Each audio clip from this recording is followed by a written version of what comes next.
Myanmar എന്ന് കേൾക്കുമ്പോൾ നമ്മുടെ ഉള്ളിൽ വരുന്നത് സൈനിക അട്ടിമറിയുടെയും വെടിയൊച്ചകളുടെയും ഒക്കെ ചിത്രങ്ങളായിരിക്കും അല്ലേ? എന്നാൽ ആ ഭീതിയെല്ലാം മാറ്റിവെച്ച് ചിരിച്ചും കളിച്ചും ഒരു ജനത തങ്ങളുടെ പുതുവത്സരം ആഘോഷിക്കുന്ന കാഴ്ചയാണ് ഇപ്പോൾ മ്യാൻമറിന്റെ തലസ്ഥാനമായ യാങ്കൂണിൽ നിന്ന് വരുന്നത്. മ്യാൻമറിലെ പ്രധാന വംശീയ വിഭാഗമായ കാരൻ ജനത 2026 വരവേറ്റത് വളരെ വ്യത്യസ്തമായ രീതിയിലാണ്. നമുക്ക് ആ വിശേഷങ്ങളിലേക്കൊന്ന് പോകാം.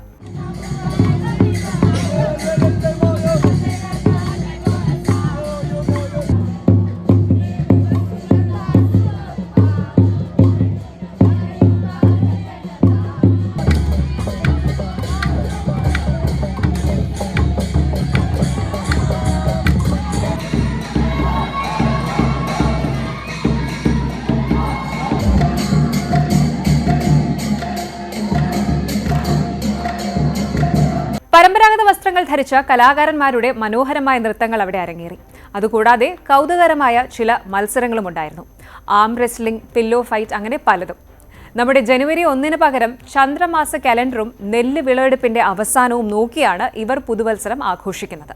മ്യാൻമറിലെ മൂന്നാമത്തെ വലിയ ജനവിഭാഗമായ കാരൻ വംശജരുടെ ഈ ആഘോഷത്തിന് സർക്കാർ ഔദ്യോഗിക അവധിയും നൽകാറുണ്ട്. പക്ഷേ ഈ ആഘോഷത്തിന് പിന്നിൽ ഒരു കറുത്ത വശമുണ്ട്. 2021 ഓങ് സാ സൂചിയുടെ സർക്കാരിനെ സൈന്യം അട്ടിമറിച്ചതോടെ മ്യാൻമർ ഒരു കടുത്ത ആഭ്യന്തര യുദ്ധത്തിലാണ്.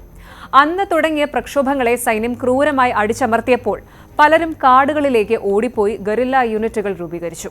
ഇവർ കാരൻ സേനയുമായി ചേർന്ന് ഇപ്പോൾ സൈന്യത്തോട് പോരാടുകയാണ്. ഏറ്റവും പുതിയ വാർത്ത എന്താണെന്ന് വെച്ചാൽ, കഴിഞ്ഞ ഓഗസ്റ്റിൽ സൈനിക സർക്കാർ കാരൻ നാഷണൽ യൂണിയനെ ഒരു ഭീകര സംഘടനയായി പ്രഖ്യാപിച്ചു. അതായത് ഈ വിഭാഗവുമായി ആരെങ്കിലും ബന്ധപ്പെട്ടാൽ പോലും അവർ ജയിലിലാകും. ഇത്രയും വലിയ വെല്ലുവിളികൾക്കും യുദ്ധഭീതിക്കും ഇടയിലാണ് അവർ തങ്ങളുടെ സംസ്കാരം മുറുകെ പിടിച്ച് ഈ പുതുവത്സരം ആഘോഷിച്ചത്. ഒരു ജനതയെ അടിച്ചമർത്താൻ തോക്കുകൾക്ക് കഴിഞ്ഞേക്കാം, പക്ഷെ അവരുടെ സംസ്കാരത്തെയും ആഘോഷങ്ങളെയും ഇല്ലാതാക്കാൻ ആർക്കും കഴിയില്ലെന്ന് ഈ കാഴ്ചകൾ തെളിയിക്കുന്നു. ഈ മാസം അവസാനം മ്യാൻമറിൽ പൊതുതിരഞ്ഞെടുപ്പ് നടക്കുകയാണ്. ആ തിരഞ്ഞെടുപ്പ് മ്യാൻമറിൽ സമാധാനം കൊണ്ടുവരുമോ എന്നാണ് ലോകം ഇപ്പോൾ നോക്കുന്നത്.